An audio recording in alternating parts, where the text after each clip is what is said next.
আসসালামু আলাইকুম। নোবেলটি school and college পরিচালিত অষ্টম শ্রেণীর ভার্চুয়াল ক্লাসে আমার প্রিয় শিক্ষার্থীদেরকে সবাইকে স্বাগতম। আজকে আমরা পড়ব নবম অধ্যায় পাঠ 4 ও 5। চলো তাহলে শুরু করা যাক আজকে আমাদের পাঠ।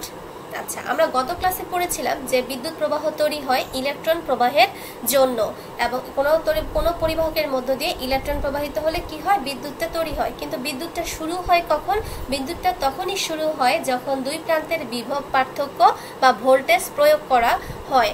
যেমন আমি যদি বলি, আমি একটা উদাহরণের সাহায্যে তোমাদেরকে বোঝানোর চেষ্টা করছি। যেমন আমি বলি যে আমি আজকে পেঁয়াজু খেতে চাচ্ছি, তো পেঁয়াজু খাওয়ার জন্য আমার প্রথমে কি দরকার? প্রথমে দরকার হচ্ছে আমার ডাল, ঠিক আছে। তেমন এখানে বিদ্যুৎ প্রবাহের জন্য প্রথমে দরকার হচ্ছে কি, ইলেকট্রন। এখন আমি ডাল নিচ্ছি, ডাল নেওয়ার পর আমি সেখানে কি করছি, ডাল বাটা নেওয়ার পরে সেখানে আমাকে পেঁয়াজ, লবণ, মরিচ ইত্যাদি অ্যাড করতে হচ্ছে। আচ্ছা, আমি অ্যাড করলাম, অ্যাড করার সাথে সাথে কি আমি খেতে পারছি? না। ঠিক তেমনই বিদ্যুৎ প্রবাহের জন্য ইলেকট্রন স্রোত দরকার হচ্ছে। ওকে, এটা রেডি হয়ে গেল, তৈরি হয়ে গেল। এখন আমাকে পেঁয়াজুটা খাওয়ার জন্য যেমন ডাল বাটাটাকে অর্থাৎ ডালের মিশ্রণটাকে কি করতে হবে, ভাজতে হবে। ভাজার পরে আমি শুধুমাত্র সেটাকে খেতে পারবো। ঠিক তেমনই বিদ্যুৎ প্রবাহের জন্য ইলেকট্রন দরকার হচ্ছে, ইলেকট্রন দিয়ে সে রেডি হচ্ছে। এরপরে কি হচ্ছে, ইলেকট্রনটাকে চলার জন্য অর্থাৎ বিদ্যুৎ প্রবাহ শুরু হওয়ার জন্য কি করতে হবে, আমাকে ভোল্টেজ বা বিভব পার্থক্য প্রয়োগ করতে হবে। বিভব পার্থক্য প্রয়োগ করলে কি হবে, বিদ্যুৎ প্রবাহটা শুরু হবে। আশা করি এবার বুঝতে পেরেছো। আচ্ছা, গত ক্লাসে বলেছিলাম যে ইলেকট্রন ঋণাত্মক চার্জযুক্ত ইলেকট্রন নিম্ন বিভব থেকে উচ্চ বিভবের দিকে যাচ্ছে, এবং এই প্রক্রিয়া চলতেই থাকে। যদি দুইটা ধাতব পদার্থের বিভব পার্থক্য সমান হয়ে যায় তাহলে বিদ্যুৎ প্রবাহটাও বন্ধ হয়ে যায়। তাই এই প্রক্রিয়াটা আমাদেরকে অনবরত চালিয়ে রাখার জন্য ব্যবস্থা গ্রহণ করতে হয়। ঠিক আছে, এই যে বিদ্যুৎ প্রবাহ চলছে কোনো পরিবাহক তারের ভিতর দিয়ে, তারটাতে কি রয়েছে না, তারটাতে আবার অণুপরমাণুও রয়েছে। তার যে উপাদানে তৈরি সেই উপাদানে কি রয়েছে, অণুপরমাণু রয়েছে। ইলেকট্রনটা যখন এই তারের মধ্য দিয়ে যাতায়াত করছে, এই অণুপরমাণুগুলো কি করছে, ইলেকট্রনটাকে বাধা দিচ্ছে। ফলে ইলেকট্রন বাধাপ্রাপ্ত হওয়ার ফলে কি হয়, বিদ্যুৎ প্রবাহে বিঘ্ন সৃষ্টি হয়। ঠিক আছে, এই যে অণুপরমাণু বাধা দিচ্ছে বা তাদের সাথে সংঘর্ষে লিপ্ত হচ্ছে, ফলে কি হচ্ছে, বিদ্যুৎ প্রবাহ বিঘ্নিত হচ্ছে। পরিবাহের এই বাধা দানের ধর্মটাই হচ্ছে কি আমাদের রোধ। ঠিক আছে, যে ধর্মের কারণে ইলেকট্রন বাধাপ্রাপ্ত হচ্ছে সেই ধর্মটাই হচ্ছে কি রোধ। তোমরা এখানে দেখতে পাচ্ছ একটা চিত্র দিয়েছি আমি, তোমরা দেখো, এটা হচ্ছে আমার ব্যাটারি বা ভোল্টেজ।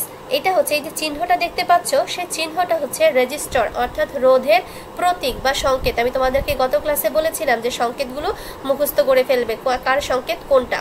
তো এখানে এই যে লাল লাল বলগুলো দেখছো, এগুলো হচ্ছে আমার মুক্ত ইলেকট্রন বা ঋণাত্মক চার্জযুক্ত ইলেকট্রন। ইলেকট্রনগুলো কি করছে, এই তারের মধ্য দিয়ে অর্থাৎ পরিবাহক তারের মধ্য দিয়ে ঘোরার চেষ্টা করছে। ভোল্টেজ কি করছে, এগুলোকে ঘোরাচ্ছে। ঘোরানোর ফলে যখনই দেখো আঁকা বাঁকা রাস্তার মাঝখানে আসছে, তখন তার গতি কি হয়ে যাচ্ছে, স্লো হয়ে যাচ্ছে, অর্থাৎ আস্তে আস্তে হয়ে যাচ্ছে। অর্থাৎ সে বাধা দিচ্ছে, বাধা দিয়ে কি করছে, কারেন্টটাকে বন্ধ করার চেষ্টা করছে, ইলেকট্রনের স্রোতটাকে বন্ধ করার চেষ্টা করছে। এই যে ধর্মটা তাকে বাধা দানের, সেই ধর্মটাই হচ্ছে কি রোধ। ঠিক আছে, আচ্ছা, এরপর আমরা রোধের সংজ্ঞা দেখি। পরিবাহীর যে ধর্মের জন্য এর মধ্য দিয়ে বিদ্যুৎ প্রবাহ চলাচলে বাধাগ্রস্ত হয় তাই হচ্ছে রোধ। রোধের একক হচ্ছে ওহম। এই যে চিহ্নটা দেখতে পাচ্ছ, এটা হচ্ছে রোধের একক, ওহমের সংকেত। বাংলায় বলা হয় ওহম বা ওম, উপরে একটা কমা দিয়ে ওমও লেখা হয়। ঠিক আছে, ওহম। আর এটা হচ্ছে আমাদের রোধের প্রতীক। তোমরা যখন কোনো সার্কিটে প্রতীকটা দেখবে অবশ্যই বুঝে নেবে সেখানে রোধ ব্যবহার করা হয়েছে। আর এই যে রোধটা দেখতেছো, সেটা হচ্ছে আমাদের যে সার্কিটগুলোতে রোধ ইউজ করা হয় ঠিক এরকম থাকে রোধ দেখতে। ঠিক আছে, আচ্ছা, এখন 1 ওহম রোধ কাকে বলে, 1 ওহম রোধ কাকে বলে সেই সংজ্ঞাটা আমরা দেখে আসি। কোনো পরিবাহীর দুই প্রান্তের বিভব পার্থক্য 1 ভোল্ট এবং এর মধ্য দিয়ে প্রবাহিত তড়িৎ প্রবাহ 1 অ্যাম্পিয়ার হলে ওই পরিবাহীর রোধ হবে কত, 1 ওহম। অর্থাৎ বিভব পার্থক্য হতে হবে 1, তড়িৎ প্রবাহ অর্থাৎ বিদ্যুৎ প্রবাহ হতে হবে 1, তাহলে তার রোধও হবে কত, 1। ঠিক আছে, আচ্ছা, এরপর আমরা যেটা পড়বো সেটা হচ্ছে আমাদের ওহমের সূত্র। ঠিক আছে, ওহমের সূত্রটা কি কাজে লাগছে আমরা সেটা দেখি, বা কি সেটা দেখি। বিজ্ঞানী জর্জ সাইমন ওহম একটি সূত্র প্রণয়ন করেছেন বা সূত্র দিয়েছেন যা ওহমের সূত্র নামে পরিচিত। তার নামের শেষ অংশের সাথে মিলিয়ে সেটাকে বলা হয় কি ওহমের সূত্র। এখন উনি যে সূত্রটা দিয়েছেন সেটা হচ্ছে, উনি বলছে যে যে তাপমাত্রা যদি স্থির থাকে তাহলে যে পরিবাহীর মধ্য দিয়ে তড়িৎ প্রবাহিত হচ্ছে, আমরা যে বলছি তড়িৎ প্রবাহিত হচ্ছে, তা পরিবাহীর দুই প্রান্তের বিভব পার্থক্যের সমানুপাতিক, অর্থাৎ একটা নিয়ম মেনে চলছে। আমরা জানি যে যে তারের মধ্য দিয়ে তার কারেন্টটা যাচ্ছে সেই তারটা কিসের তৈরি তার উপরও কিন্তু এই বিদ্যুৎ প্রবাহটা নির্ভর করে, অর্থাৎ তারের উপাদান, তারপরে হচ্ছে তারটা মোটা না চিকন, তার উপরেও কিন্তু বিদ্যুৎ প্রবাহ নির্ভরশীল। ঠিক আছে, এখন উনি বলছেন কি যে তড়িৎ প্রবাহ হবে পরিবাহীর দুই প্রান্তের বিভব পার্থক্যের সমানুপাতিক। এবার আমরা ক্যালকুলেশন আকারে দেখে আসি জিনিসটা, তড়িৎ প্রবাহ এবং বিভব পার্থক্যের সমানুপাতিক সম্পর্ক। আচ্ছা, যখন তোমাদের ওহমের সূত্র আসবে, যে জ্ঞানমূলক হিসেবে আসে যে ওহমের সূত্রটি লিখো, তোমরা অবশ্যই এই আকারে লিখবে, অর্থাৎ কথাই লিখবে। ঠিক আছে, আর সূত্র বোঝানোর সময় যদি অনুধানমূলক আসে তখন তোমরা সূত্রটাকে বুঝিয়ে দিবে, এটা একটা গাণিতিক অংশও রয়েছে। আচ্ছা, তাপমাত্রা স্থির থাকলে কোনো পরিবাহীর মধ্য দিয়ে তড়িৎ প্রবাহ ওই পরিবাহীর দুই প্রান্তের বিভব পার্থক্যের সমানুপাতিক। এখানে তোমরা দেখো আমি একটা পরিবাহী তার নিয়েছি, এ বি একটা পরিবাহী তার, এ প্রান্তের ভোল্টেজ VA, বি প্রান্তের ভোল্টেজ VB, নাম দিলাম আমি VA আর হচ্ছে VB এখানে লেখা আছে, এবং আমি ধরে নিলাম যে এ প্রান্তের ভোল্টেজটা একটু বেশি আর বি প্রান্তের ভোল্টেজটা কম, এজন্য VA is greater than VB। তাহলে আমরা জানি যে অবশ্যই একটা নিম্ন ভোল্টেজ হতে হবে এবং আরেকটা উচ্চ ভোল্টেজ হতে হবে। ঠিক আছে, তাহলে দুই প্রান্তের বিভব পার্থক্য কত হবে? V = VA - VB। বিয়োগ করে দিলাম, দুইটা বিয়োগ করলে আমরা কি পেয়ে যাব? এর মধ্যে যে কতটুকু বিভব রয়েছে বা ভোল্টেজ যাচ্ছে সেটা আমরা পেয়ে যাব। এখন আমি কেন VA-টা আগে দিলাম? মনে রাখবে সবসময় যে যেই তোমাদের সামনেতে অঙ্ক আসবে যেটার কি থাকবে ভোল্টেজটা বেশি থাকবে সেটাকেই প্রথমে লিখবে, এবং যার ভোল্টেজ কম আসবে সেটাকে মাইনাস দিয়ে তারপরে লিখবে। যদি বড় সংখ্যাটা আগে লিখো তাহলে সেক্ষেত্রে বিয়োগ চলে আসবে। ঠিক আছে, আচ্ছা, এখানে ওহমের সূত্রটা বোঝার জন্য একটু চিত্র দেখো তোমরা। এখানে এটা হচ্ছে আমার ভোল্ট, এটা হচ্ছে আমার তার, এই যে তারের দুইটা প্রান্ত। ঠিক আছে, একটা প্রান্ত একটা প্রান্ত, ও হচ্ছে কি ভোল্ট। ভোল্টটা কি করছে দেখো, কারেন্টটাকে তারের মধ্য দিয়ে পাস করার চেষ্টা করছে। সে কারেন্টটা কি করছে, এক প্রান্ত থেকে আরেক প্রান্তে দিচ্ছে। আর রোধটা এখানে দেখো, এটা হচ্ছে রোধ ওহম, সে কি করছে এই তারটাকে চেপে ধরছে, অর্থাৎ এটাকে কি করছে, কারেন্টটাকে পাস হতে দিবে না, বিদ্যুৎ প্রবাহ হতে দিবে না, তারের মধ্য দিয়ে বিদ্যুৎ প্রবাহ হতে দিবে না। সে কি করছে, বাধা দিচ্ছে। এই বাধা দানটাকে বলা হচ্ছে কি রোধ। ঠিক আছে, এর নাম হচ্ছে কি, একক হচ্ছে ওহম, আর বিভব পার্থক্যের একক ভোল্ট, কারেন্টের একক হচ্ছে অ্যাম্পিয়ার। এবার আমরা সূত্র দেখি, যেটা আমি বলেছিলাম গাণিতিক আকারেও দেখানো হবে। I is proportional V, অর্থাৎ তড়িৎ প্রবাহ সমানুপাতিক দুই প্রান্তের বিভব পার্থক্য। আমাদের যে সূত্রটা ছিল যে তড়িৎ প্রবাহ ওই পরিবাহীর দুই প্রান্তের বিভব পার্থক্যের সমানুপাতিক, এই চিহ্নটার নাম হচ্ছে সমানুপাতিক চিহ্ন। ঠিক আছে, এখন এখানে আমার I হচ্ছে কি তড়িৎ প্রবাহ আর V হচ্ছে কি বিভব পার্থক্য। তোমাদের এটা অঙ্কের ক্ষেত্রে লাগবে, অবশ্যই মনে রাখবে। I হচ্ছে তড়িৎ প্রবাহ আর V হচ্ছে কি বিভব পার্থক্য। এখন আমি কি করব, এই সমানুপাতিক চিহ্নটাকে উঠিয়ে ফেলবো। সমানুপাতিক চিহ্ন উঠানোর জন্য আমার দরকার হচ্ছে কি একটা সমান চিহ্ন দরকার এবং একটা কি দরকার, ধ্রুবক দরকার। আপনারা দেখেন ভি আমি ঠিক রেখেছি, শুধু ভিটাকে আমি এই পাশে নিয়েছি আর আইটাকে আমি ওই পাশে নিয়েছি সুবিধার্থে। ভি আমার ঠিক আছে, সমানুপাতিক চিহ্ন আমি উঠিয়ে দিচ্ছি, উঠিয়ে সমান চিহ্ন দিয়েছি। আইটাও আমার ঠিক আছে, আরটা কোথা থেকে এসেছে, আরটা হচ্ছে আমার ধ্রুবক। যখন আমি সমানুপাতিক চিহ্ন উঠাবো তখন তার জন্য আমাকে অবশ্যই একটা ধ্রুবক ব্যবহার করতে হয়। তাই আমি এখানে ধ্রুবক হিসেবে কি ব্যবহার করলাম, আর ব্যবহার করেছি, কারণ আর হচ্ছে কি আমার রোধ বোঝায়। আর কে কি বলা হয়, পরিবাহকে রোধ বলা হয়। আর এখন আরটি হচ্ছে আমার ধ্রুব সংখ্যা। সুতরাং আমি I = কি লিখতে পারি, V/, হচ্ছে আর আইটাকে পাশে এনে V/r বসিয়ে দিয়েছি, এভাবেও লেখা যায়। এখানে দেখেন তিনটা ট্রায়াঙ্গেল দেওয়া আছে, উপরে তিনটা ট্রায়াঙ্গেলে কি রয়েছে, উপরে ভি রয়েছে আর নিচে কি রয়েছে, IR IR IR। এবং এখানে দেখেন ভিটাকে প্রথমে গোল দাগ দিয়েছে। ভিটাকে গোল দাগ দিয়েছে কেন, আমরা এখানে যদি আমরা ভি এর মান জানতে চাই, V = আমাদেরকে লিখতে হবে I × R, V = IR। ঠিক আছে, এটা একটা সূত্র। ওহমের সূত্রটাকে তিন ভাবে ব্যবহার করা যায় অঙ্কের ক্ষেত্রে। তাহলে V = আমার প্রথমে কি আসছে, I × R। এরপরে দেখেন এখানে গোল চিহ্নিত অংশটা হচ্ছে আমার I, অর্থাৎ আমি I এর মান বের করতে চাই।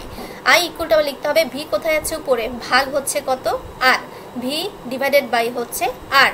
এরপরে আমার 3 নম্বর চিত্রে আসছে কি আর এর মান আমি বের করতে চাচ্ছি, তাহলে আমি আর লিখলাম, R equal to I V divided by হচ্ছে আই, ভি ভাগ কত দেওয়া আছে আই। এই তিনটা সূত্র কি আমাদের তিন রকম অঙ্কের ক্ষেত্রে আমরা কাজে লাগাতে পারি। যখন ভি এর মান চাবে অর্থাৎ বিভব পার্থক্য চাবে এই সূত্র ব্যবহার করব, আই এর মান চাবে যখন তখন ভি বাই আর ব্যবহার করব, আর যখন আর এর মান চাইবে তখন আমরা কি ব্যবহার করব, ভি ডিভাইডেড বাই আই। এখন যেটা আপনারা দেখবেন সেটা হচ্ছে আপনাদের লেখচিত্র বা গ্রাফ পেপারে যেটা ভি এবং আই এর মান বের করা হয় গ্রাফ পেপারের সাহায্যে যেভাবে। এটা হচ্ছে আমার এক্স অক্ষ, এটা হচ্ছে আমার ওয়াই অক্ষ। এক্স অক্ষ বরাবর আমার ধরতে হয় ভি এর মান, আর ওয়াই অক্ষ বরাবর আমার নিতে হয় আই এর মান অর্থাৎ তড়িৎ প্রবাহের মান। আমি যা মান পাবো এখানে এক এক করে বসিয়ে যাব, যা মান পাবো ঘর সংখ্যা ধরে ভি এর মান বসাবো এদিকে, আর এখানে আমার আই এর মান বসাবো। দেখা যাবে শেষ পর্যন্ত এটা কি হবে, একটা সরল রেখা হয়ে যায়। ভি এবং আই এর মান যেহেতু সমান, আমি বলেছি আই সমানুপাতিক ভি, তাহলে দুইটা কি সমান পরিমাণে বাড়তে বাড়তে রেখাটা কি হয়ে যাবে, সরল রেখা হয়ে যাবে। ঠিক আছে, এরপর আপনাদেরকে এখানে আমি 3টা প্রশ্ন দিয়েছি। এই 3টা প্রশ্ন আপনারা অবশ্যই বাসায় পড়ে ফেলবেন, লিখে পড়ে ফেলবেন। ঠিক আছে, কারণ এগুলো পরীক্ষাতে আসে। আমি আর না বলছি আপনারা বুঝবেন, না বুঝলে আমাকে অবশ্যই কমেন্ট বক্সে জানাবেন। এখন আগামীকালের জন্য সিডাব্লিউ রয়েছে আপনাদের, বা আজকের সিডাব্লিউ রয়েছে। আমি 2টা অঙ্ক দিয়েছি, অঙ্কগুলো বুঝবেন, বুঝে তারপরে লিখবেন। এখানে দেখেন আমি একটা পরিবাহী তার নিয়েছি, দুই প্রান্তের ভোল্টেজ একটা হচ্ছে 9 ভোল্ট আর একটা হচ্ছে 3 ভোল্ট। ঠিক আছে, এখন আমার প্রশ্নটা কি, প্রশ্ন হচ্ছে পরিবাহীর রোধ 5 ওহম হলে এর মধ্য দিয়ে কি পরিমাণ তড়িৎ প্রবাহ পাওয়া যাবে। কি কি দেওয়া আছে আমার, ভোল্ট দেওয়া আছে, একটার বেশি ভোল্ট একটার কম ভোল্ট, রোধ দেওয়া আছে অর্থাৎ আর এর মান দেওয়া আছে 5 ওহম। বের করতে কি বলেছে, তড়িৎ প্রবাহ মানে আই এর মান জানতে চেয়েছে। তাহলে আমি লিখতেই পারি, এভাবে লিখতে হবে আমাদেরকে। দেওয়া আছে এ বিন্দুর বিভব অর্থাৎ এ বিন্দুর বিভব ভি এ হচ্ছে আমার কত 9 ভোল্ট, বি বিন্দুর বিভব 3 ভোল্ট। তাহলে বিভব পার্থক্য কি হবে, 9 ভোল্ট বিয়োগ 3 ভোল্ট সমান সমান হচ্ছে কত 6 ভোল্ট। আমি বলেছি বেশি থেকে কমটা বিয়োগ করতে হবে। আচ্ছা, এখন পরিবাহকের রোধ দেওয়া আছে অর্থাৎ আর এর মান দেওয়া আছে আমার 5 ওহম। বের করতে হবে কি, তড়িৎ প্রবাহ আই। কোন সূত্র দিয়ে বের করব, আমরা জানি কি I equal to V divided by R, আমরা ওহমের সূত্র থেকে জানি I equal to V divided by R. এখন আই যেহেতু বের করতে হবে, ভি আর আর এর মান আমরা পেয়েছি অর্থাৎ আছে এখানে দাও, তাহলে আমরা মানটা বসিয়ে দিই। আই ইকুয়াল টু ভি এর মান আসছে 6, আর এর মান হচ্ছে 5, বসিয়ে দিলাম। তাহলে আর এর মান আমরা কত পাবো, 1.2 অ্যাম্পিয়ার। এই অ্যাম্পিয়ারটা অবশ্যই লিখতে হবে কারণ আই এর একক হচ্ছে কি অ্যাম্পিয়ার। যখন যার অ্যাম্পিয়ার চাবে, যখন যার মান চাইবে তখন তার শেষে তার এককটা অবশ্যই লিখতে হবে। এটা হচ্ছে আপনাদের সিডাব্লিউ 1 নম্বর অঙ্ক। এরপর আমি দেখাচ্ছি 2 নম্বর অঙ্ক। রোহান তার পড়ার রুমে বেড সুইচের বাতিটির মধ্যে 5 অ্যাম্পিয়ার তড়িৎ প্রবাহিত হয়। যেহেতু 5 অ্যাম্পিয়ার লেখা আছে তার মানে এটা আই এর মান। ঠিক আছে, আই অ্যাম্পিয়ার তড়িৎ প্রবাহ। একদিন গোসল করে সে সুইচটি অন করায় বৈদ্যুতিক শক অনুভব করলো। তার রুমের বৈদ্যুতিক তারে বিভব পার্থক্য 220 ভোল্ট অর্থাৎ বিভব পার্থক্য লেখা আছে তার মানে ভি এর মান হচ্ছে কত 220 ভোল্ট। রোহানের রুমের তারটির রোধের মান নির্ণয় করা অর্থাৎ এখানে আমাকে আর এর মান বের করতে বলেছে। একটু আগের অঙ্ক আমি বের করেছি আই এর মান, এখানে আমাকে বলেছে আর এর মান বের করতে। এখন দেখি দেওয়া আছে কি আমাদের তড়িৎ প্রবাহ অর্থাৎ আই 5 অ্যাম্পিয়ার, তারপরে বিভব পার্থক্য দেওয়া আছে 220 ভোল্ট, বের করতে বলেছে রোধ আর এর মান। এখন আমি যে 3টা সূত্রের কথা বলেছি সেই 3টা সূত্র দিয়ে কি করতে হবে, অঙ্কটা বের করতে হবে। আমরা জানি ভি ইকুয়াল টু হচ্ছে আর আই বা আর ইকুয়াল টু হচ্ছে ভি ডিভাইডেড বাই আই। আরটাকে আমি এই পাশে নিয়ে আসলাম, ভি ডিভাইডেড বাই আই হয়ে গেল। ভি এর মান বসালাম 220 ভোল্ট, আই এর মান আসছে কত 5 অ্যাম্পিয়ার। তাহলে আর এর মান কত পাবো 44 ওহম। অতএব রোহানের রুমের তারটির রোধের মান হবে 44 ওহম। ঠিক আছে, আপনাদের এই চ্যাপ্টার থেকে এই 3 নম্বরের জন্য অঙ্কগুলো বেশিরভাগই এসে থাকে। ঠিক আছে, এখন আপনাদের জন্য এসডব্লিউ দিয়েছি, 3টা অঙ্ক দিয়েছি। প্রথমত সিডব্লিউ করবেন আর বা এরপরে 3টা অঙ্ক আমাকে এসডব্লিউ করে দিবেন। যেহেতু আগামী 4 দিন বন্ধ আছে, সো এই 3টা অঙ্ক অবশ্যই আমাকে করে কমেন্ট বক্সে জমা দিয়ে দিবেন। এখানে কি বলেছে, 1 ওহম রোধ দেওয়া আছে, তড়িৎ প্রবাহ বের করতে বলেছে, আই বের করতে বলেছে। ভি দেওয়া আছে কি, হ্যাঁ আছে, একটা 6 ভোল্ট একটা 5 ভোল্ট। এখান থেকে ভি বের করে আই এর মান বের করবেন।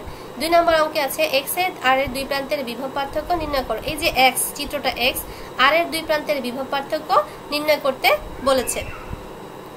ঠিক আছে, এক্স এ আর এর দুই প্রান্তের বিভব পার্থক্য নির্ণয় করতে বলা হয়েছে। আপনারা যদি এটা দুই নাম্বারটা নাও পারেন তাহলে আপনারা 2 নাম্বারটা বাদ দিতে পারেন, কারণ এটার জন্য হয়তো আমাদের পরবর্তী অধ্যায়টা পরবর্তী চ্যাপ্টারটা লাগবে, বা সরি পরবর্তী লেসনটা লাগবে। চেষ্টা করবেন, না পারলে পরবর্তী চ্যাপ্টার এমনি পেরে যাবেন।